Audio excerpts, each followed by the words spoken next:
Assalamualaikum warahmatullahi wabarakatuh. Alhamdulillahilladzi anzala ala abdihil kitaba wa lam yaj'al lahu iwaja. Wassalatu wassalamu ala sayyidina Muhammadin nabil mustafa wa ala alihi wa sahbihi wa man ihtada amma ba'd. Hadirin jamaah subuh yang dirahmati Allah Subhanahu wa taala, puji dan syukur marilah senantiasa kita panjatkan kehadiran Allah Subhanahu wa taala atas begitu banyaknya limpahan rahmat dan nikmat kepada kita semua, sehingga pada pagi ini kita masih diberikan kesempatan dan kesehatan menunaikan salat subuh berjamaah, dan insyaallah kita akan lanjutkan dengan ta'lim. Salawat dan salam semoga selalu tercurah kepada junjungan kita Nabi besar Muhammad sallallahu alaihi wasallam.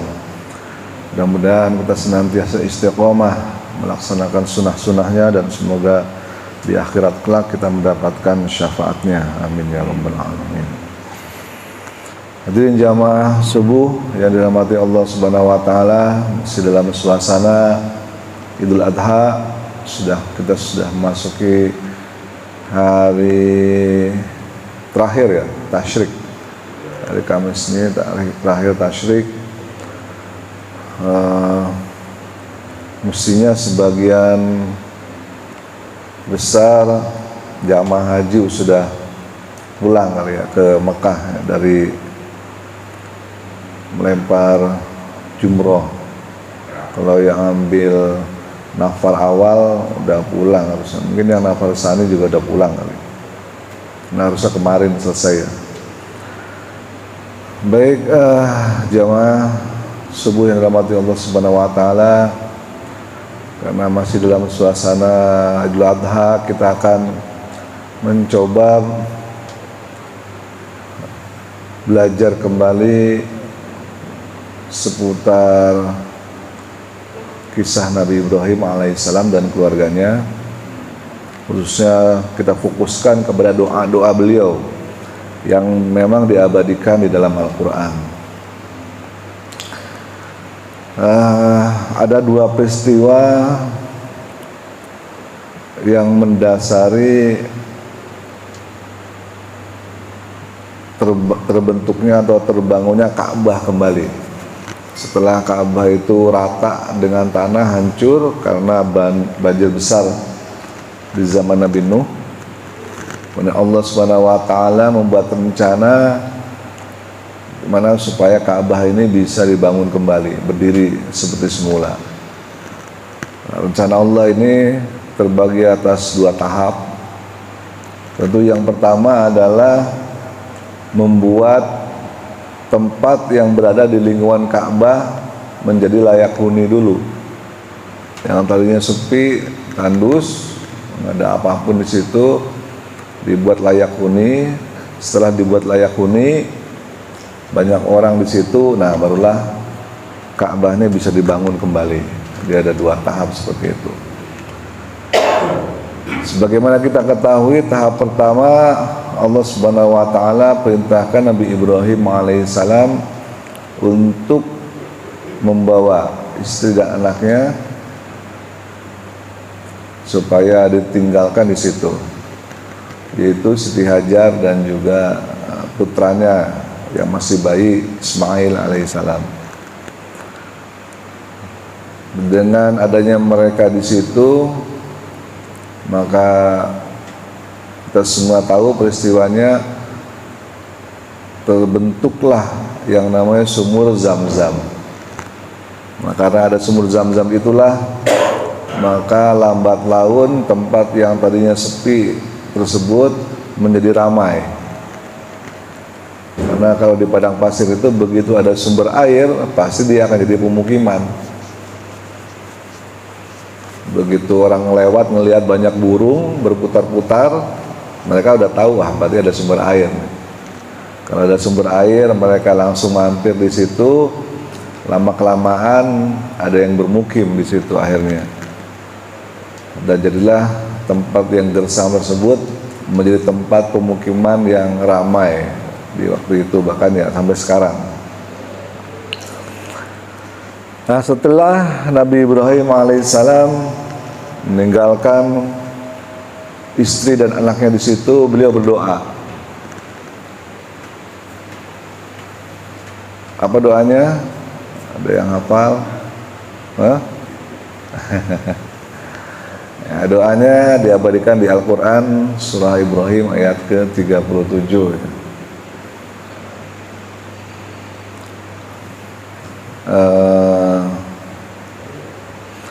A'udzu billahi minasyaitonir rajim. Rabbana inni askantu min dzurriyyati biwadin ghairi dzi zar'in inda baitikal muharram. Nah, itu. Rabbana liyuqimus shalah. Ya Allah, aku tinggalkan anak dan istriku di tempat ini, tempat yang sepi, yang nggak ada apapun di sini, nggak ada tumbuhan, nggak ada orang. Supaya apa? Rabbana liyuqimus shalah. Supaya mereka di sini, di tempat ini senantiasa mendirikan sholat. Itu doa yang pertama. Jadi memang udah direncanakan seperti itu, udah ada planning supaya mereka senantiasa mendirikan sholat di dekat Baitullah. Baitullahnya belum ada waktu itu, masih rata dengan tanah, tapi pondasinya masih ada. Pondasinya masih ada. Doa pertama adalah Rabbana liyuqimus shalah.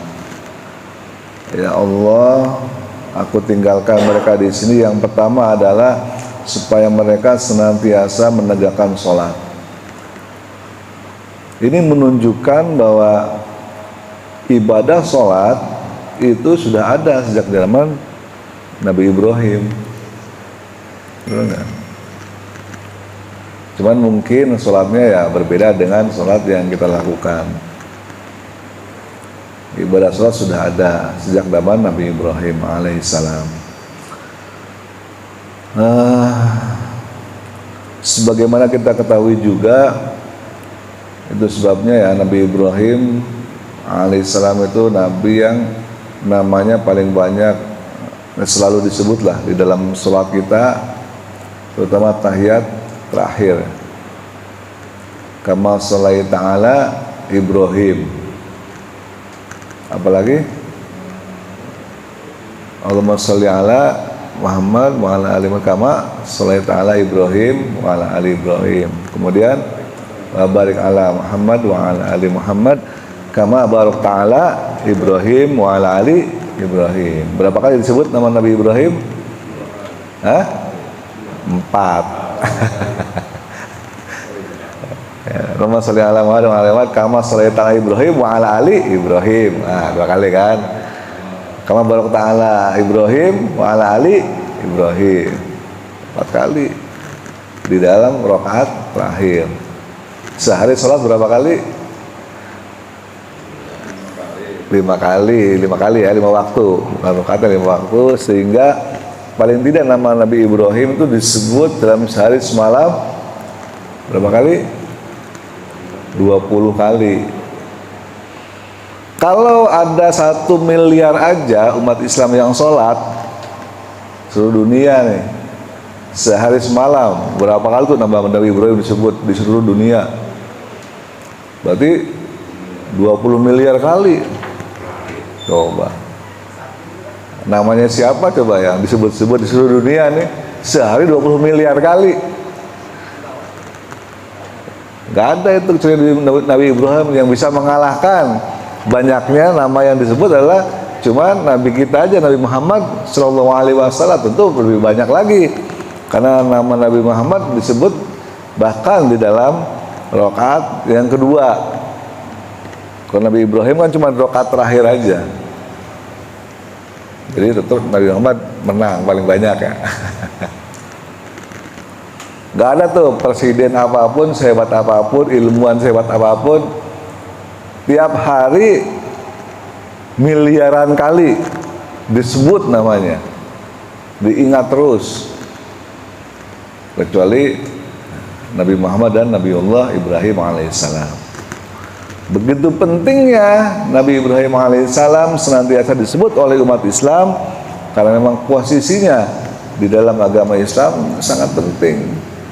merupakan contoh suri tauladan bagi Rasulullah SAW dan juga kita umat Islam. Rabbana liyuqimus shalah, ya Allah, supaya mereka senantiasa mendirikan sholat di tempat ini. Kemudian doa yang kedua apa? Faj'al afidatam minan nasi tahwi ilaihim. Faj'al afidatam, jadikanlah hati manusia, sebagai dari manusia, tahwi ilaihim, cenderung kepada tempat ini, kepada Baitullah ini. Makanya sebetulnya seluruh umat manusia itu sudah dipanggil oleh doanya Nabi Ibrahim ini, sudah diwakili. Faj'al afidatam minan nasi tahwi ilaihim. Ya Allah, jadikanlah hati manusia, sebagian dari manusia, cenderung atau condong kepada tempat ini. Jadi jangan heran kalau ada orang yang sudah pernah ke Ka'bah, melihat Ka'bah kok pengen lagi. Udah pernah umroh berkali-kali, tetap lagi pengen lagi. Walaupun harus keluar duit puluhan juta, bahkan ratusan juta, nggak kapok, pengen lagi berangkat lagi. Kenapa? Karena memang sudah didoakan dulu oleh Nabi Ibrahim alaihissalam. Nama doa Nabi Ibrahim alaihissalam udah pasti manjur doanya. Nanti di akhir kita akan tahu ada satu doa Nabi Ibrahim yang belum dikabul. Belum dikabul, ada satu doa Nabi Ibrahim sampai sekarang belum dikabul. Ada, nanti kita belajar di akhir insyaallah.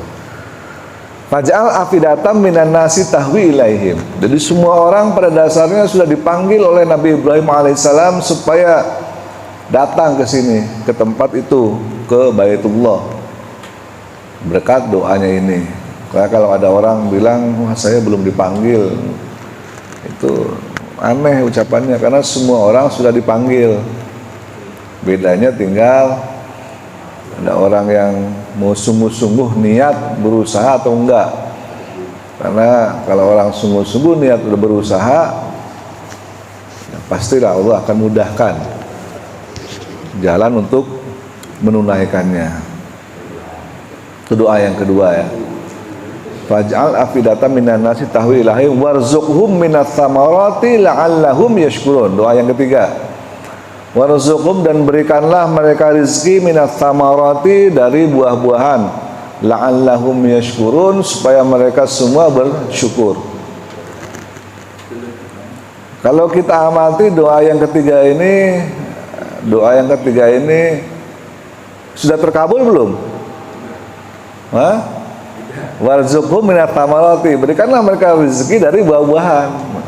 Gimana cara mengabulkannya? Dari sekelilingnya. Nah, sekelilingnya, ya kan? Bosnya kata, bayangkan kota Mekah yang tandus, yang tumbuh-tumbuhan ditanam itu nggak jadi, ditanam itu nggak bakalan tumbuh. Kok bisa Nabi Ibrahim berdoa warzuqhum minats tsamarat, berikanlah buah-buahan? Terkabul nggak doanya? Terkabul. Karena kalau kita lihat di kota Mekah, buah apa yang nggak ada di sana? Semua ada. Mangga ada. Hah? Pokoknya nggak ada, tapi buah-buahnya ada kan? Makanya doanya ada buah-buahan, bukan ada pohon gitu. Ya kan? Dikabul doanya nih. Jadi caranya Allah mengabulkan doa seorang tuh nggak harus dalam pikiran kita kan, oh, pengen ada buah-buahan, berarti ada pohonnya. Enggak. Yang penting kan buahnya ada. Masalah pohonnya ada atau enggak, ya itu sih urusan beda lagi gitu. Itu hal yang berbeda. Kalau kita lihat di kota Mekah, apa juga ada. Gitu. Bahkan buah yang nggak ada di sini ada di sono. Saking lengkapnya di sono, mau nyari buah apa juga ada. Ini karena doanya Nabi Ibrahim. Balik lagi. Itu Ibrahim itu begitu berjasa bagi kita. Khususnya umat Islam ya, yang melaksanakan ibadah haji di sana. Warzuqhum minats tsamarati la'allahum yashkurun. Supaya apa? Bukan supaya mereka hidupnya enak, nikmat, ada buah-buahan, enggak, supaya bersyukur. bukan supaya hidupnya segar penuh dengan vitamin C ya kan, enggak, supaya mereka diberi buah-buahan, supaya mereka tuh jadi orang yang bersyukur, la'allahum yashkurun, karena syukur ini adalah hal yang paling mendasar yang menjadi tujuan hidup kita. Baik, 3 doa tersebut. Jadi yang pertama senantiasa mendirikan sholat, yang kedua doanya adalah mengundang seluruh umat manusia untuk supaya mau datang ke situ, cenderung hatinya menyenangi Ka'bah. Kemudian yang ketiga adanya diberikan berbagai macam buah-buahan supaya orang yang ada di situ semuanya jadi orang yang bersyukur. 3 doa tersebut dipanjatkan oleh Nabi Ibrahim setelah beliau meninggalkan anak dan istrinya berdua di padang pasir. Baik, singkat cerita, beberapa tahun kemudian Nabi Ibrahim kembali ke situ dan memang betul di tempat itu sudah ramai. Nabi Ibrahim udah nggak mengenali lagi di mana nih istri saya Siti Hajar dan juga anaknya Ismail tinggal di mana kalau udah ramai. Kota Mekah udah padat penduduknya, ada banyak rumah-rumah. Nabi Ibrahim mencari, tentu saja mudah mencarinya ya, karena pemilik dari air Zam-Zam itu ya Siti Hajar istrinya dan juga Nabi Ismail alaihissalam anaknya. Kemudian setelah bertemu dengan Ismail, sebagaimana kita tahu ceritanya, ada perintah untuk berkurban dan kurban itu dilaksanakan. Kemudian Allah ganti dengan kibas atau sembelihan yang besar ya, sehingga Nabi Ismail alaihissalam nggak jadi dikorbankan. Setelah selesai peristiwa kurban, kemudian Allah perintahkan untuk membangun atau mendirikan kembali Ka'bah. Nah, baru di sini nih, ini saatnya nih gitu, untuk mendirikan kembali Ka'bah. Karena apa? Nabi Ibrahim dan Nabi Ismail juga istrinya Siti Hajar sudah teruji keimanannya, sudah siap untuk kembali mendirikan Ka'bah. Maka diperintahkanlah Nabi Ibrahim alaihissalam untuk mendirikan Ka'bah yang kisahnya diabadikan di dalam surat Al-Baqarah. Al-Baqarah ayat 127 misalnya. A'udzubillahi minasyaitonirrajim. Wa idh yarfa'u Ibrahimul qawa'ida minal baiti wa Ismailu rabbana taqabbal minna innaka antas samiul alim. Ini dan juga doa yang biasa kalau habis sholat kita panjatkan ya, Rabbana taqabbal minna innaka antas samiul alim. Wa yarfa'u Ibrahim, dan ingatlah ketika Ibrahim al-qawaida membangun kembali minal baiti baitullah wa Ismail, dibantu oleh Ismail. Ini luar biasa diksi Al-Qur'an ya, untuk menunjukkan bahwa peran Ismail di sini hanya sekedar membantu, namanya masih anak kecil, masih anak-anak. Nah, Quran menyebutkan dalam diksinya pertama kali dari Ibrahim dulu. Wa yarfa'u Ibrahimul qawaida. Dia nggak langsung menyebutkan wa Ismailu di depan. Mestinya kalimatnya kan wa yarfa'u Ibrahimu wa Ismailul qawaida. Mestinya gitu kalimatnya. Kalau kalimatnya seperti itu berarti peran Ibrahim dan Ismail itu setara. Begitu para ulama tafsir menjelaskan, setara perannya. Tapi karena Ismail disebutnya belakangan setelah kalimat al-qawaida minal bait atau membangun baitullahnya, wa Ismailu itu sebagai anak bawang istilahnya di situ. Taruh di belakang, jadi Ismail hanya sudah membantu-bantu aja gitu, tapi arsitek utama dan orang utama yang membangunnya adalah Nabi Ibrahim sendiri. Apa yang dilakukan setelah selesai membangun kembali bangunan Ka'bah yang dulu itu bentuknya bukan kubus ya. Kalau sekarang kan kubus tuh, panjang dan lebarnya sama. Kalau dulu bentuknya panjang dan lebarnya nggak sama. Dulu bentuknya apa namanya tuh persegi panjang ya. Kalau apa istilahnya persegi panjang yang trapesio. Bukan, kalau kubus kan panjang sisinya sama tuh kubus. Kalau panjang sisinya nggak sama apa namanya? Persegi panjang ya. Persegi panjang tapi 3 dimensi gitulah, persegi panjang. Dulu seperti itu persegi panjang. Nah, itu sebabnya orang tawaf ya kan ada batasnya tuh, nggak boleh tawaf melewati Hijr Ismail, karena Hijr Ismail itu dulunya adalah bangunan Ka'bah. Jadi kalau kita tawafnya melewati Hijr Ismail, berarti kita tawafnya di dalam Ka'bah. Nah, itu nggak boleh. Jadi tawaf harus di luar Hijr Ismail, supaya tawaf itu di luar Ka'bah, mengelilingi Ka'bah itu di luarnya, bukan di dalamnya. Kalau di dalamnya bukan mengelilingi namanya. Nah, itu fikihnya seperti itu. Justru sholat disunahkan. Nah, kalau sholat disunahkan untuk di situ Hijr Ismail. Kayak dulu bangunan Ka'bah bentuknya begitu memanjang. Nah, kemudian pada masa siapa ya, saya lupa, Rasulullah tuh waktu itu masa Rasulullah waktu peristiwa apa namanya renovasi Ka'bah ya, waktu itu Rasulullah masih muda, belum jadi nabi waktu itu, yang kemudian Rasulullah diberi gelar Al-Amin. Nah, itu dibentuklah bangunan Ka'bah jadi kubus karena kekurangan bahan baku waktu itu, sehingga yang tadinya panjang dan lebarnya beda disamakan supaya cukup bahan-bahan bangunannya, lalu dikembalikanlah Hajar Aswad ke tempatnya semula. Yang peristiwanya kita kenal, Rasulullah yang memerintahkan kepada para kepala suku untuk memegang masing-masing ujung dari sorban.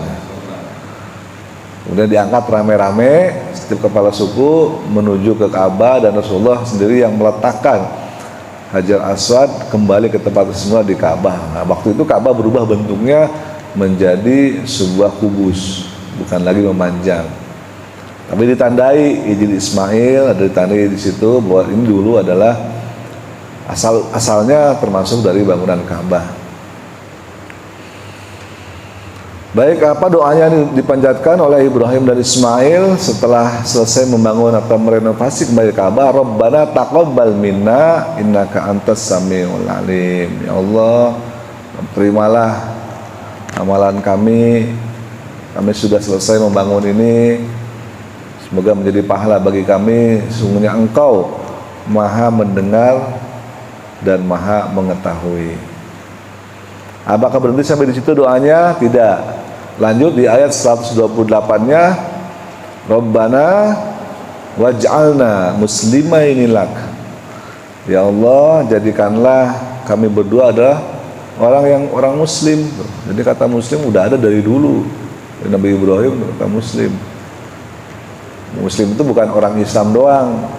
Orang zaman sekarang Islam ya, muslim semua orang dari sejak zaman Nabi yang dahulu itu udah disebut muslim juga. Yang maknanya adalah orang yang berserah diri. Orang muslim adalah orang yang berserah diri. Jadi kalau orang nggak berserah diri, itu namanya bukan orang Islam. Orang Islam itu harus berserah diri. Berserah diri terhadap apa? Terhadap perintah Allah. Apa yang Allah perintahkan, laksanakan. Pasrah, bongkoan kalau kata Pak Ade. Pasrah, bongkoan. Muslimah ini kedua orang. Jadi karena kami adalah dua orang yang pasrah bongkoan, yang berserah diri laka kepadamu, wa min dzurriyyati, dan juga wa min dzurriyyatina ummatan muslimatan lak, dan juga anak keturunan kami menjadi umat yang juga berserah diri kepadamu. Jadi selalu Nabi Ibrahim itu kalau berdoa nggak lupa dia menyebut dzurriyyah, anak-anak keturunan kami, anak cucu kami. Jadi kita juga kalau berdoa jangan lupa tuh, jangan cuma doakan untuk diri kita sendiri, tapi juga untuk anak dan cucu kita juga ikut didoakan. Selalu Nabi Ibrahim seperti itu. Wa arina manasikana, dan tunjukkanlah kepada kami manasikana, bagaimana cara beribadah yang benar, wa tub alaina. Nah, dari kata inilah muncul kata namanya manasik. Manasik haji. Ada yang manasik. Padahal makna manasik itu sendiri adalah tata cara beribadah. Bukan cuma haji doang, ada manasik sholat sebenarnya gitu. Yang namanya manasik itu tata cara beribadah, manasik sholat, manasik zakat, manasik. Cuman di kita tenarnya yang namanya manasik itu adalah untuk haji aja, haji. Kenapa? Karena peristiwanya ini setelah Ka'bah dibangun dan Nabi Ibrahim berdoa. Nah, doa Nabi Ibrahim ini dicomot menjadi sebuah istilah bagi kita yang disebut dengan manasik haji. Manasik artinya adalah tata cara ibadah haji, tata cara ibadah sebetulnya manasik. Nah, maknanya manasik haji jadi tata cara ibadah haji. Mesti ingat tata cara ibadah haji. Coba kita tes. Rukun haji apa aja? Hah? Ada rukun haji, ada wajib haji. Bedanya apa tuh? Kalau rukun haji, kalau nggak dilaksanakan, hajinya batal, nggak sah. Rukun haji kalau dilewatin. Kalau wajib haji, kalau ditinggalkan, hajinya tetap sah, tapi kena dam. Dam itu apa sih dam? Dam. Mana asalnya apa dam? Dam itu mana asalnya darah, dam, kena darah gitu loh. Dam itu darah, karena dendanya adalah menyembelih hewan. Hewan kena dam, menyembelih hewan artinya harus mengalirkan darah. Jadi kena dam itu kena darah sebetulnya maknanya. Jika ada rukun ditinggalkan, apa aja rukun haji? Masih ingat? Satu apa? Niat ya. Jangan lupa niat di mikot, pakai ihram. Nah itu rukun. Ya, kalau nggak niat nggak pakai ihram nggak sah hajinya. Yang kedua apa? Wukuf. Makanya orang kalau haji nggak wukuf nggak sah, nggak bisa diwakilkan. Orang mau sakit sesakit apapun ditarik dari rumah sakit itu, ya kan, didorong. Yang penting wukuf, walaupun cuma sebentar, yang penting wukuf di situ. Dia orang sakit, orang tua renta segala macam, dia pakai kursi roda atau pakai ambulans datang ke situ, dibawa mobilnya, dibawa ranjang-ranjangnya, harus berhenti di situ. Kenapa? Karena itu rukun. Kalau nggak wukuf ya nggak sah hajinya, sia-sia nanti sayang. Wukuf di Arafah. Terus apa lagi? Ingat? Tawaf ifadah. Tuh. Kapan tawaf ifadah? Tawaf ifadah biasanya setelah wukuf ya. Setelah wukuf bisa langsung ke Mekah, tawaf ifadah, atau ke Mina untuk melaksanakan lontar. Nah, kalau lontar hukumnya apa? Wajib. Hukumnya wajib. Nah, kalau nggak melaksanakan boleh, tapi kena dam, hajinya tetap sah. Tuh. Wajib hukumnya, bukan rukun. Jadi dari dari Arafah ada yang langsung ke Mina untuk lontar, tapi ada juga langsung ke Mekah. Langsung ke Mekah untuk melaksanakan tawaf ifadah. Tawaf ifadah, sa'i haji. Nah, terus selanjutnya tuh sa'i haji, itu rukun juga. Kemudian terakhir adalah tukur, tahallul. Udah itu rukun haji cuma segitu intinya. Jadi haji sah itu. Wukuf, tawaf ifadah, sa'i haji, tahallul selesai. Sah itu jadi haji. Tanpa harus lempar jumroh. Nanti tinggal bayar dam kalau mau seperti itu. Nah, haji kilat. Haji kilat itu sah hajinya seperti itu. Ya, nanti nggak seru. Ya. Hah? Ya, ke Musdalifah dulu boleh, tapi kalau langsung ke Musdalifah boleh. Habis itu ke Mina, tapi kalau ada yang langsung ke Mekah juga boleh, tawaf ifadah dulu. Nah, tapi setelah tawaf ifadah selesai, langsung balik ke Mina, mabit wajib. Jadi dari Mekah balik ke Mina untuk melaksanakan jumroh Aqobah. Ya kan, di tanggal 10. Jumroh Aqobah cuma sekali doang, tanggal 10 tuh. Nanti yang ngambil nafar awal tanggal 11 dan 12 lempar lagi 3 kali, Aqobah, Wusto dan Ula. Tanggal 12 lempar lagi 3 kali, sama tuh. Ulo, Wusto dan Aqobah gitu kan. Nafar awal, habis itu balik lagi ke Mekah. Kalau yang tadi sudah tawaf qadha, setelah jumroh tuh selesai kemudian tahalul kan. Udah selesai itu hidah haji, udah selesai, udah jadi haji, udah dipanggil Pak Haji gitu. Jadi kalau ngambil nafal tsani ya di Mina sampai tanggal 13 tsani. Jadi tergantung mau ngambil nafar awal atau nafar tsani, itu boleh dua-duanya. Nah, kalau nafar awal lempar jumrohnya cuma sampai tanggal 12 Dzulhijjah. Jadi tanggal 10, 11 dan 12 kalau nafal tsani sampai tanggal 13 Dzulhijjah sampai habis hari tasyrik itu masih ngelempar jumroh. Dua-duanya boleh dan dua-duanya nggak masalah, sah. Tergantung ini. Tapi umumnya jamaah haji kita Indonesia ya dia akan lempar dulu. Jadi dari Arafah ke Muzdalifah dulu. Muzdalifah dia nginep sampai tengah malam sambil nyari batu, habis nyari batu baru jalan ke Mina kan, nanti besok paginya baru ngelempar jumrah Aqobah. Nah boleh tuh setelah jumrah Aqobah kalau mau tawaf ifadah boleh langsung balik ke Mekah. Capek. Nah, cuma 12 kilo kan nyewa taksi. Boleh balik ke Mekah untuk tawaf qadha dulu. Nah, kan habis jumrah Aqobah ada yang begitu juga. Kenapa? Karena di Mekah lagi relatif sepi. Pengen ngerasain cium Hajar Aswad, tapi nggak desek-desekan. Nah, itu caranya.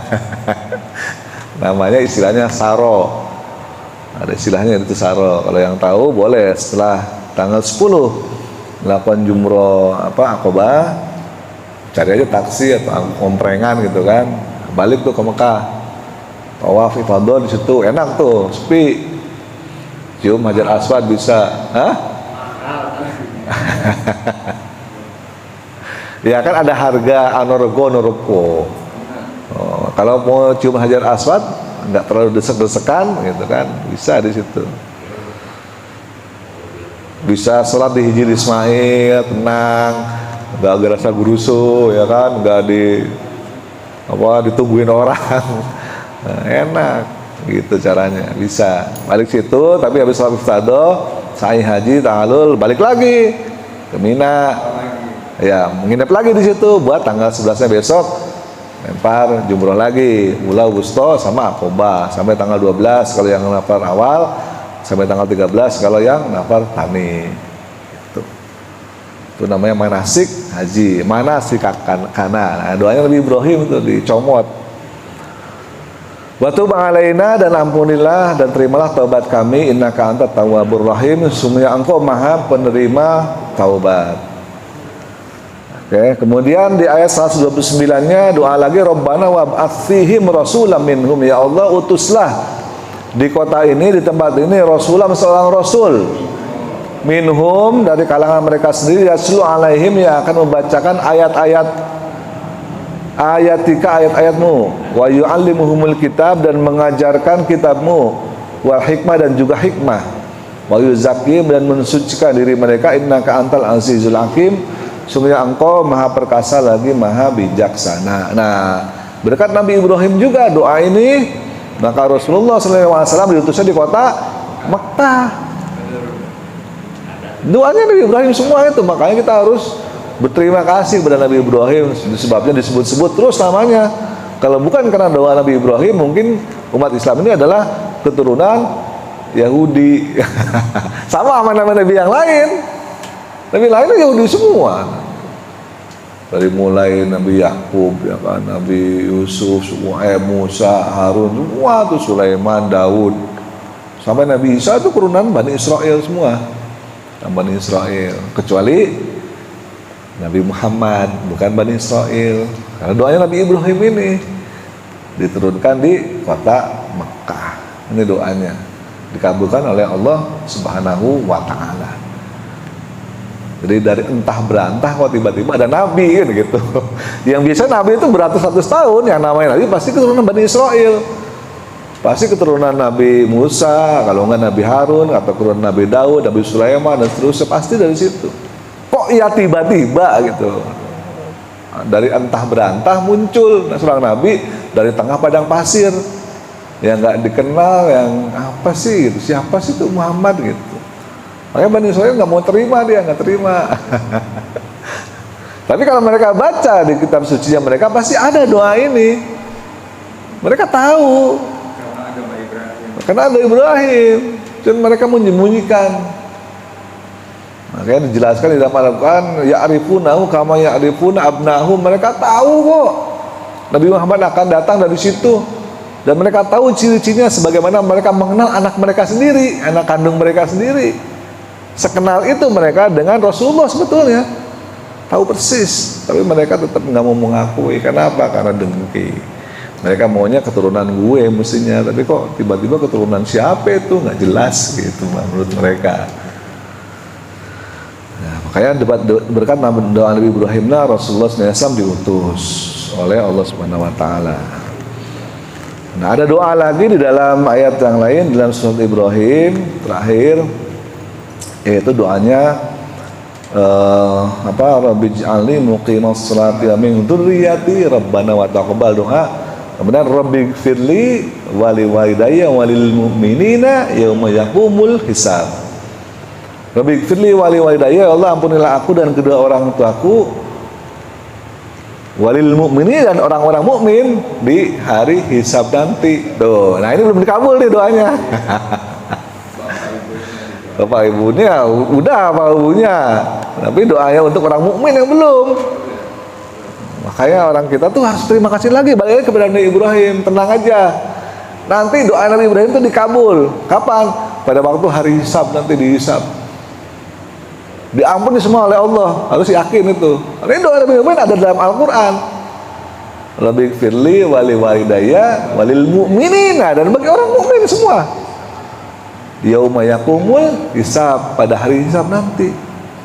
Tinggal pastikan aja kita jadi orang beriman. Ya kan, jangan cuma jadi orang Islam. Kalau kita orang beriman, yakinlah doa Nabi Ibrahim pasti nanti dikabul di sana. Karena selama ini dari sejarahnya nggak pernah doa Nabi Ibrahim itu nggak dikabul. Dikabul semua kan, minta buah-buahan, dikasih buah-buahan di situ. Ya kan, minta anak-anak dan keluarganya pada sholat, mereka pada sholat. Jadi orang bersyukur, mereka jadi orang yang bersyukur, semua dikabul ya Allah. Tinggal satu yang belum. Kenapa? Ya nanti dikabulnya. Orang kiamatnya aja belum. Gimana mau ngabul doa gitu. Nah, tapi hebat Nabi Ibrahim itu ingat kepada kita semua, umat orang-orang yang beriman. Mudah-mudahan kita termasuk orang yang beriman, sehingga nanti di hari hisab, yaumul hisab, diampuni oleh Allah Subhanahu Wa Taala semua karena berkat doa Nabi Ibrahim alaihi salam. Orang beriman. Kalau orang Islam gimana? Nah, nanti Nabi Muhammad tuh yang menyelamatkan dengan syafaatnya tuh. Ya, kayak beda orang beriman dan orang Islam. Kata para ulama, kalau mau lihat orang Islam, lihatlah saat sholat Id. Nah, orang Islam tuh banyak Islam semua. Tapi kalau melihat orang beriman, lihatlah pada saat sholat subuh. Tuh, nah mudah-mudahan kita semua termasuk kategori orang beriman karena sholat subuhnya kelihatan di masjid. Tuh. Padahal Nabi Ibrahim kan yang salah satunya membangun Ka'bah gitu ya. Iya. Tapi kenapa turunannya Bani Israel nggak melaksanakan ibadah haji itu ya? Padahal kalau dia merasa turunannya apa? Nah itu makanya, nah itulah yang kenapa Allah tuh al-maghdub, marah. Wairul maghdub, Allah tuh marah pada mereka. Udah tahu itu, kenapa nggak dilaksanakan kan begitu? Kehel. Nabi Muhammad kan bukan turunan dari Bani Israel, malah dia melaksanakan. Bukan, betul. Ya karena dengki itu tadi, karena mereka tahu sebetulnya. Jadi orang-orang Bani Israel itu menunggu beratusan tahun, kapan nih Nabi terakhir turun? Tunggu sama mereka, tungguin semua, kapan mereka akan siap mendukung Jika itu lahir sesuai dengan ciri-ciri dan tanda-tandanya di dalam kitab Taurat, siap kita mendukung. Ratusan tahun ditunggu, dari turun-temurun mereka ajarkan ke anak cucunya bahwa Nabi terakhir itu nanti ciri-cirinya begini. Ya kan, ciri-cirinya adalah waktu waktu beliau masih di dalam kandungan, ayahnya nanti akan meninggal. Tahu mereka. Setelah waktu masih kecil nanti ibunya akan meninggal sehingga dia jadi yatim piatu, tuh nabinya. Kalau berjalan dilindungi awan. Kalau duduk di bawah pohon, pohonnya akan menyapa dia salam. Gitu. Ada semua ciri-cirinya. Sejarahnya di dalam kitab Taurat mereka tahu. Ini pasti ini gitu. Makanya ya arifunahu kama ya arifuna abnahum. Mereka tahu seperti mengenal anak kandungnya mereka sendiri. Karena udah jelas ciri-cirinya. Tapi karena Nabi terakhir itu bukan dari golongan mereka, dari orang lain, tiba-tiba dari Mekah gitu. Padahal itu masih keturunan Nabi Ismail sebetulnya. Memang bukan keturunan Bani Israel, bukan keturunan Yakub atau Ishak, tapi keturunan Nabi Ismail, masih keturunan Nabi Ibrahim juga gitu loh. Kalau mereka mau sedikit berlega hati gitu kan, membuka hatinya, oh masih sama. Toh ini juga keturunan Nabi Ibrahim juga dari Ismail jalurnya. Kalau Bani Israel kan jalurnya dari Ishak. Harusnya mereka nerima, tapi nggak mau nerima. Kok dari sono sih? Gitu. Bukan dari kita. Enggak. Gitu. Makanya mereka nggak mau. Hanya karena gara-gara bukan dari keturunan Ishak. Mereka maunya dari keturunan Ishak, Yakub. Mereka maunya itu. Tiba-tiba setelah dari terakhir Nabi Isa ya. Iya, Nabi Isa kan mereka nunggu tuh, kan 600 tahun ada jarak kosong tuh. Dari Nabi Isa ke Nabi Muhammad tuh ada jarak kosong 600 tahun. Mereka nunggu selama 600 tahun, bayangin 600 tahun nunggu dan terus mengajarkan Taurat ke anak cucunya. Makanya itu yang dipegang sama pamannya. Iya, sama. Makanya dia tahu si pendeta itu, siapa pamannya Khadijah itu kan.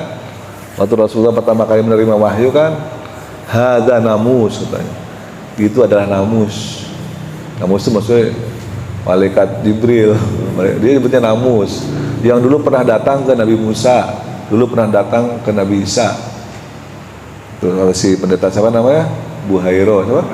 Nah, kalau saja saat engkau diusir dari kampung halamanmu, aku masih hidup, niscaya aku akan membantumu katanya. Karena dia pegang itu. Karena dia bilang itu, Rasulullah kaget kan, kok diusir? Salah gua apa?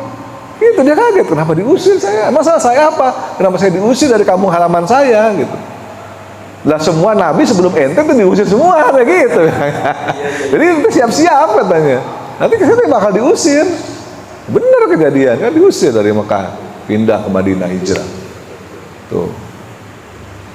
Jadi mereka udah tahu persis, cuman ya gitu, nggak mau ya, menutup mata lah dan menutup hatinya dia, nggak mau mengakui bahwa itu adalah Nabi utusan Allah juga, yang sebetulnya keturunan masih dari jalurnya Ibrahim, tapi lewat Ismail, bukan lewat Yakub. Baik, ada pertanyaan sebelum ditutup? Kalau itu Hajar Aswad itu apa itu ya? Melambangkan apa ya? Hajar Aswad itu adalah batu, asalnya putih. Hajar Abyad dulunya. Hajar Abyad, batu putih, putih seperti susu. Maksudnya putih seperti susu. Hajar Abyad asalnya putih. Itu batu yang menurut para ulama asalnya dari surga, batu surga. Batu surga asalnya putih seperti susu. Setiap kali dicium oleh manusia, maka dosa orang yang mencium itu nempel di batu itu. Lama-lama jadi hitam. Cium, nempel, ada titiknya hitam. Nah, nempel batunya, terserap dosanya ke situ. Oh, jadi maksudnya kalau orang mencium itu dosanya hilang gitu? Dosanya hilang. Makanya Nabi itu mencium dan seluruh umat ini mencium sunnah. Makin sering dicium, makin hitam dia. Gitu. Hajar Abyad dulunya batu putih. Kemudian karena jadi bentuknya jadi hitam karena terlalu banyak dicium, jadi hajar aswad, batu hitam. Aswad itu hitam, kalau abiyat itu putih, hajar itu batu. Kalau cium tandanya putih jadi hitam, nempel semua dosa-dosa umat manusia ke situ. Gitu. Batu asalnya dari atas lah, dari surga. Jadi banyak artefak yang turun langsung dari surga tuh banyak, bukan cuma batu, apalagi ingat kibas, domba dari mana tiba-tiba domba Nabi Ismail waktu mau sembelih kok turun domba dari mana? Ujung-ujung ini dari sana juga, dari surga juga, banyak dari surga itu artefak-artefaknya yang turun. Jadi bukan ngambil langsung gitu ya? Apanya? Batu Hajar Aswad. Sama malaikat lah, dibawa turun sama malaikat. Udah ada gitu. Iya, sama kayak dombanya Ismail waktu mau kok berbulu. Kok bukan Ismailnya berdiri di sampingnya. Yang diserak itu domba. Dari mana domba itu tiba-tiba? Dari surga juga. Gitu. Jadi merem tuh ya waktu. Merem lah, mana berani lihat anaknya sendiri dipotong. Masa siap-siap ya anak? Ya enggak lah, aduh gak kuat aku merem aja, tutup matanya.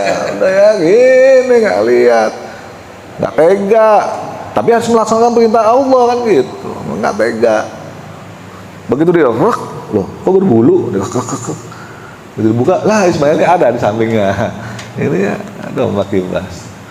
Nah apalagi untanya Nabi Soleh dari mana coba? Mau sudah dalam batu tiba-tiba muncul unta, mau dibawa juga dari sono.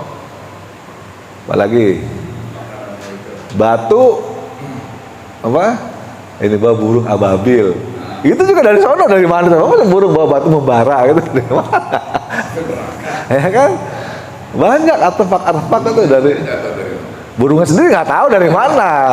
Ya kan setelah batunya diluncurkan, burungnya kan hilang entah kemana burungnya.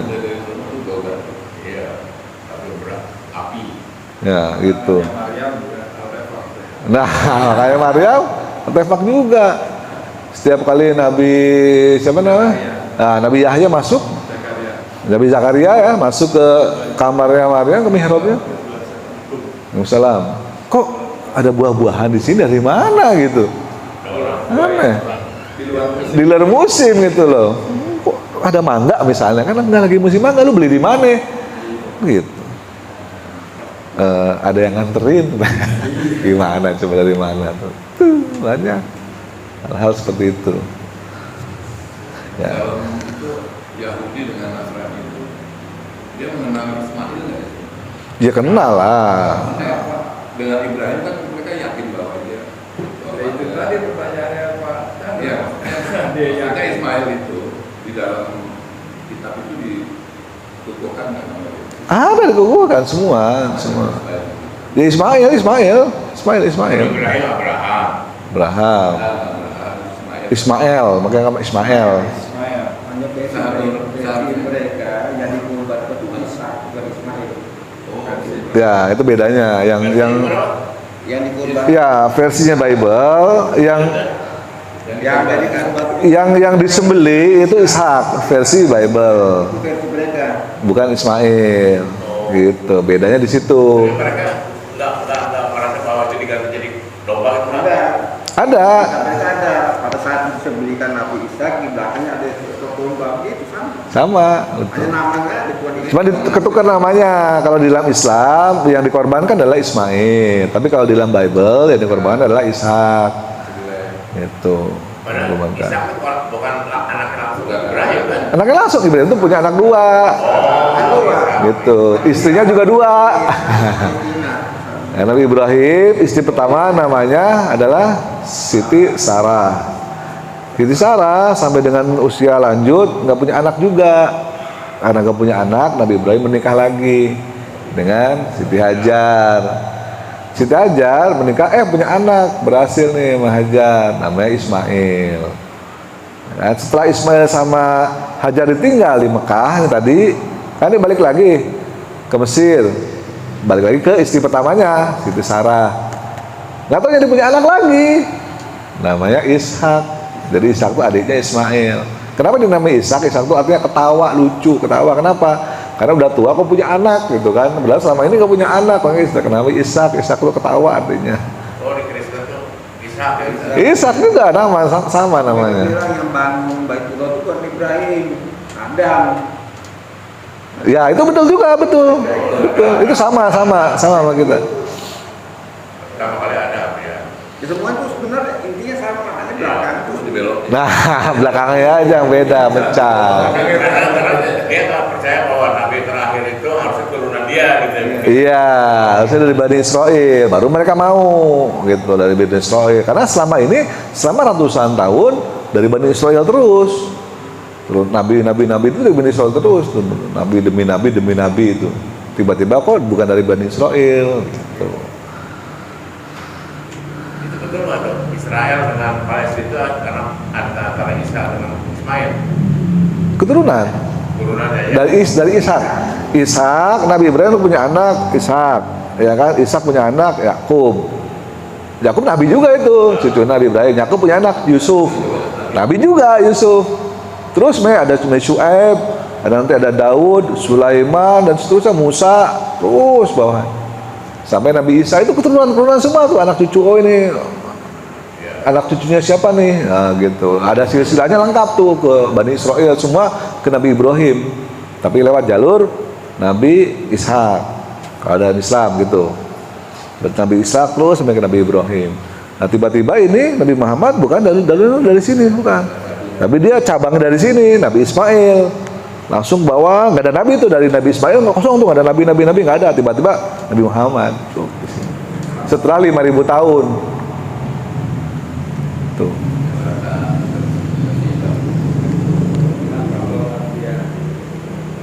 Baik, gini itu aja kali ya. Nanti kita teruskan sambil ngeteh. Mudah-mudahan ada manfaatnya, khususnya bagi diri saya sendiri. Mohon maaf jika ada kesalahan dalam penyampaiannya. Itu dengan doa qiratul majlis. Subhanakallahumma bihamdika asyhadu an la ilaha illa anta astaghfiruka wa atubu ilaik. Billahi taufiq wal hidayah. Assalamualaikum warahmatullahi wabarakatuh.